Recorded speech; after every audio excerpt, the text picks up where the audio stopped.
Misokatra masokony maranao matsiaro anao, matomandry ny sofiko, matomiainao, matomitempony fo. De matsapa ho fatsiky sendrasendra raha ny fiaviko ety, fa de mbola fitiavanao.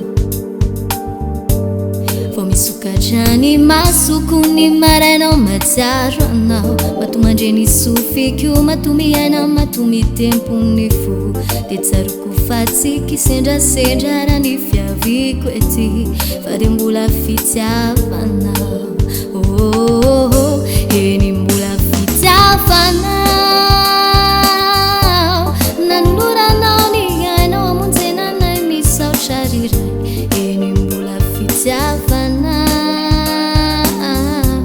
no mahavelonainay toy izao. Eny mbola fitiavanao,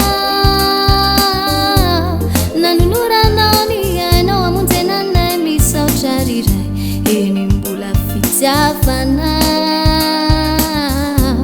ka indroa misaotra anao.